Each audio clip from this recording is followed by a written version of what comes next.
நம்ம ஏதாவது ஒரு செயல் செய்யறோம்னா ஒரு நல்ல குருவுடைய ஆலோசனையோடு செஞ்சோம்னா அந்த செயல் வெற்றி பெறும். நிறைய பேர் இன்னைக்கு எல்லாத்திலையும் தோத்து போறோம். இன்னைக்கு பல பேருடைய வருத்தமே என்னன்னா தோத்து போறதுதான்.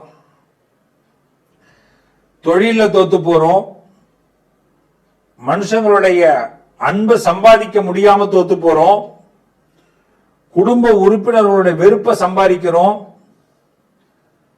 வருமானத்துல திருப்தி இல்லாம அதிருப்தியை சம்பாதிக்கிறோம், எல்லா திறமையும் இருந்து எந்த ராசியும் இல்லாதது போல நாமளே ஃபீல் பண்றோம். இப்படி ஏகப்பட்ட சிரமங்களுக்கு நடுவே தான் நாம எல்லாம் இருக்கிறோம். இந்த சிரமங்களை எல்லாம் இப்ப நல்லதா மாத்தணும்னா ஈசன் நினைத்தால் மட்டும்தான் நடக்கும். அந்த பரமேஸ்வரன் நினைத்தால் மட்டும்தான் நம்ம சிரமத்தை எல்லாம் போக்க முடியும். அவர் சில நேரங்கள்ல நினைப்பார், அவர் நினைக்கிறத நாம நினைக்கணும், அவ்வளவுதான். இந்த பரமேஸ்வரன் பல ரூபத்தில் இருக்கிறார். அதுல ஒரு ரூபம் தான் காலச்சக்கர ரூபம், சட்ட ரூபம், நீதி ரூபமாக சனியாக இருக்கிறார். சனியும் பரமேஸ்வரன் தான். அப்ப சனீஸ்வரன் பகவானை ஏன் ஆண்டவன் படைச்சாருன்னா, என் பிள்ளைய என்னால திருத்த முடியாது, திட்ட முடியாது, வருத்தப்பட வைக்க முடியாது ஆண்டவன். அதனால எப்படி நாம எல்லாம் பள்ளிக்கூடத்துல கொண்டு போய் விடுறோமோ அதே மாதிரி ஆண்டவன் என்ன பண்றாரு, சனிக்கிட்ட விடுறாரு.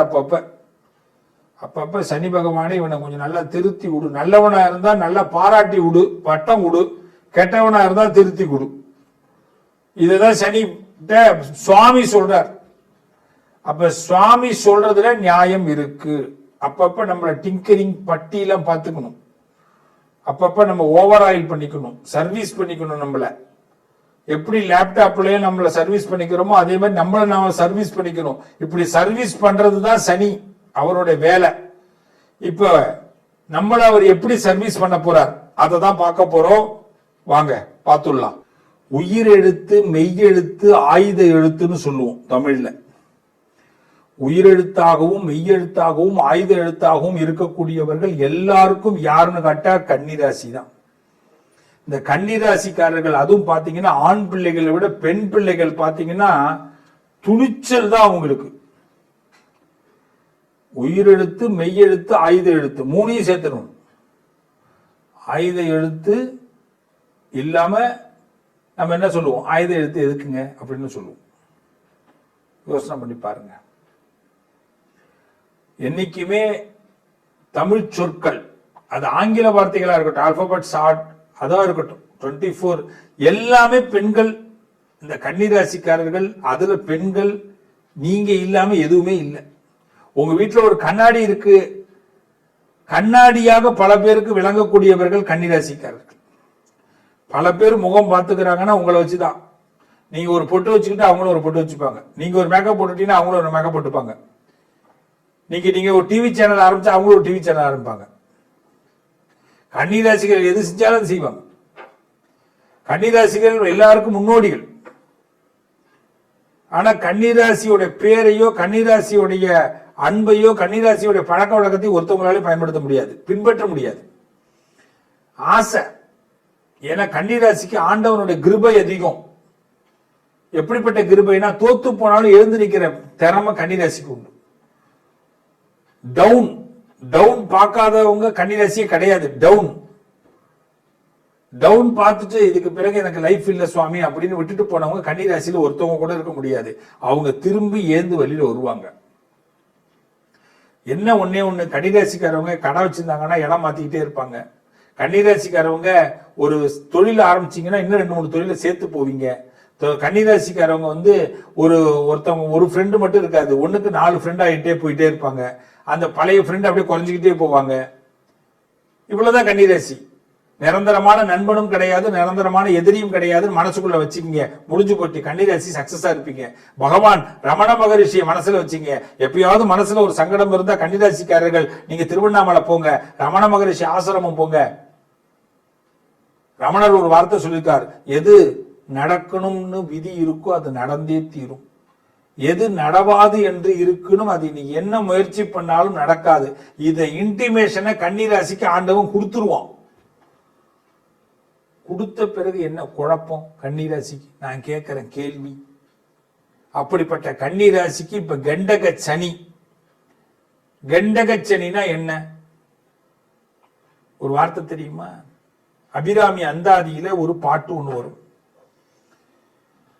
மூவா முகுந்தனுக்கு இளையவளே, மூவா முகுந்தனுக்கு இளையவளே. அபிராமியை அபிராமி பட்டர் சொல்லுவார். அபிராமி அந்தாதியில இருக்கும். மூவா முகுந்தனுக்கு இளையவளே அப்படின்னா என்ன? 3 உலகத்துக்கும் காக்கக்கூடிய முகுந்தன் பெருமாள், அந்த பெருமாளுக்கு சின்னவ அபிராமி, இளையவளே. புரியுதா? கரை கண்டனுக்கு மூத்தவளே. அடுத்த வார்த்தை போட்டிருப்பார். இந்த கண்டம் இங்கதான் இருக்கார் சிவபெருமான். ஆழகால விஷத்தை அப்படியே முழுங்கி இருப்பார். அதனாலதான் எல்லாருக்கும் இந்த இடம் இப்படி தடிமனா இருக்கும். அதுக்கு பிறகு இந்த விஷம் போகாது, இங்கதான் இருக்கும். அப்படிப்பட்ட கரை கண்டனுக்கு மூத்தவளை, சிவனுக்கே மூத்தவ, பெரியவ அபிராமி. அப்படிப்பட்டவ அபிராமி. அப்ப கண்டக சனி அப்படின்னா என்ன? உங்களை சிரஞ்சீவியாக வைப்பதற்கு வழிகாட்டக்கூடிய இடம். உங்களை இளமையாக நீங்க பார்க்க போறீங்க. இந்த 2.5 இயர்ஸ் உங்க லைஃப்ல நீங்க மீண்டும் இளமை திரும்பலைன்னா என்னன்னு கேளுங்க. உங்க லைஃப்ல இளமை திரும்பும். கல்யாண வாழ்க்கையில் இருக்கிறவங்களுக்கும் சரி, 70 வயசுல இருக்கிறவங்களுக்கும் சரி, இளமைனா என்ன? எது முடியாதுன்னு நினைச்சீங்களோ அதை முடிக்க போறீங்க. எது நமக்கு வராதுன்னு நினைச்சீங்களோ அதுல நீங்க ஜெயிக்க போறீங்க. எந்த இடத்துல உழுந்துருவோம்னு நினைச்சீங்களோ அந்த இடத்துல மீண்டும் எழுந்து வர போறீங்க. அதான் இளமை. இளமை திரும்புதே. பேட்ட படம் பார்த்திருப்பீங்கல்ல, அபிராமி அந்தாதியும் சொல்றாரு, பேட்ட படத்தையும் சொல்றாரு. எதுக்கு சொல்றோம்? கன்னி ராசிக்காரவங்க மன ரீதியா எனக்கு கண்டகச்சனி வந்துருச்சு, எனக்கு ஆபத்து வந்துருச்சுன்னு நினைக்க கூடாது. ஒரே ஒரு மெசேஜ் மட்டும் சொல்லி முடிக்கிறேன். கண்டகச்சனிங்கிறது உங்க வாழ்க்கையில முன்னேற்றத்தை கொடுக்கக்கூடிய இடம். அதனால தெரிஞ்சுக்கிங்க. உங்களுக்கு எந்த சந்து பொந்துலையும் உங்களுடைய வாழ்க்கையை உயர்த்த போறீங்க. உங்களுக்கு ஆப்பர்ச்சுனிட்டிஸ் கிடைக்க போகுது. அதுக்கு நீங்க ஒரே ஒரு பரிகாரம் செய்யணும். நினைச்சங்க இவர் பரிகாரம் சொல்லாம இருக்க மாட்டாரு அப்படின்னு. நீங்க நினைக்கிற மாதிரி எல்லாம் பரிகாரம் சொல்ல மாட்டேன். பயப்படாது. நான் ஜாதகம் பார்க்கும் போதே பாருங்க, பெரிய பரிகாரம் சொல்லவே மாட்டேன். ஏன்? உன் மேல நம்பிக்கை இருந்ததுன்னா நீனே ஜெயிச்சிருவேன். கொஞ்சோண்டு சாமியை கும்பிட்டோம்னா போதும். பக்திங்கிறது இருந்ததுன்னா நல்ல மனசு இருக்கும். நல்ல மனசு இருக்கிறவங்களுக்கு தான் பக்தி இருக்கும். பக்தினா நம்பிக்கை. அப்ப என்ன பரிகாரம்? கன்னிராசிக்காரர்கள் வார்த்தையில நல்லா பேசுவீங்க. பேச்சு திறமை உண்டு, அதுல எந்த மாற்று கருத்தும் இல்ல. இன்னைக்கு கன்னிராசிக்காரவங்களுக்கு பேச்சு தான் அழகு. பேச்சினால காசு கிடைக்கும். அதுல என்ன பண்ண சொல்றான்? கொஞ்சம் இனிப்பு சேர்த்து சொல்லலாம். இனிப்பு சேர்த்துக்குங்க, கொஞ்சம் தேன் தடவிக்குங்க, அவ்வளவுதான். நாக்குல கொஞ்சோண்டு தேன் வச்சுக்கணும். எவ்வளவு அழகா முடிஞ்சு போச்சு பாருங்க. கண்டக சனியை ஜெயிக்கிறதுக்கு ஒரே வழி, வாழ்க்கையில வாய்ப்புகளை ஏற்படுத்திக்கிறதுக்கு, வாயிற் கதவுகளை திறப்பதற்கு இனிப்பான வார்த்தைகளை சேர்த்துக்குங்க. அவ்வளவுதான். கன்னிராசி சப்போர்ட், சக்சஸ் ஆக போறீங்க. சனி அதை தான் எதிர்பார்க்கிறார். அபத்தமான வார்த்தைகள் பேச வேணாம், இனிப்பான வார்த்தை. உங்களை மாதிரி உண்டா தங்கம், நல்லா இருக்கீங்களா? கஸ்டமர்கிட்ட பேசும்போது கூட செல்லங்களா. எதிரிகிட்ட பேசும்போது நீ உன் மனசார நீ எதுவும் தப்பு நினைக்க மாட்டேன்னு தெரியும் தங்கம், உன்ன மாதிரி நல்லவங்க உண்டா, உன்னால முடியும் தங்கம். ஒரு எதிரியா இருப்பான், துரோகியா இருப்பான், அவங்கிட்ட கூட இனிப்பா பேசுங்க. இத மட்டும் புரிஞ்சுக்கிட்டீங்கன்னா உங்களுக்கு எதிரி வரமாட்டாங்க, விரோதிகள் வரமாட்டாங்க, உங்களை அவங்களே உயர்த்துவாங்க. பல இடத்துல நீங்க ஒரு கோர்ட்டு கேஸா இருக்கட்டும், பிரச்சனையா இருக்கட்டும், அவன் எவனை நீங்க எதிரி நினைச்சீங்களோ இந்த வார்த்தை சொன்னதுனால அவன் அங்க சப்போர்ட் பண்ணுவான். அவங்க மேல எனக்கு ஒன்றும் வருத்தம் இல்லைங்க, அவங்க இதுக்கு செஞ்சிருக்க மாட்டாங்க, இது வேற யாரோ பண்ணிருக்கிறாங்க அப்படின்னுவான். நம்பலாம். இவ்வளவுதான் சனி உங்களுக்கு அந்த கட்டத்தை போட்டு காட்டுறாரு. சனி என்ன பண்றாரு? இந்த கண்டக சனியில வார்த்தையில இனிப்பு சேருங்க. உங்க வாழ்க்கையில இருக்கிற எல்லா சிரமங்களும் மாறப்போகிறது. உங்க லைஃப் மீண்டும் வெளியில வரப்போகுது.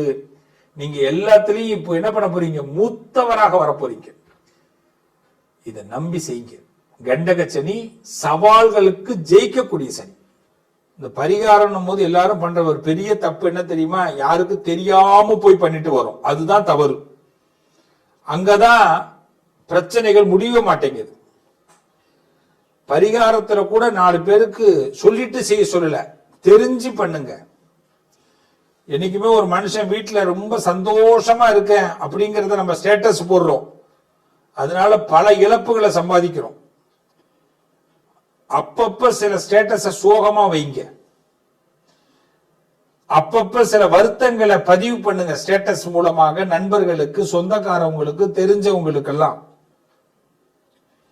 அப்போ குடும்பத்துல மத்தவங்க எல்லாம் ரொம்ப சந்தோஷப்படுவாங்க. என்னைக்குமே நல்லா தெரிஞ்சுங்க, உங்க உறவு தான் நீங்க கொஞ்சம் கீழே இறங்குனா சந்தோஷப்படும், உங்க உறவுகள் தான் நீங்க வருத்தப்பட்டா சந்தோஷப்படும், உங்க உறவுகள் தான் பினான்சியலா நீங்க டவுன் ஆனா ரொம்ப சந்தோஷப்படுவாங்க, உங்கள் உறவுகள் தான் உங்க வீட்டில் ஏதாவது தேவை நின்று போயிட்டுனா ரொம்ப சந்தோஷப்படுவாங்க.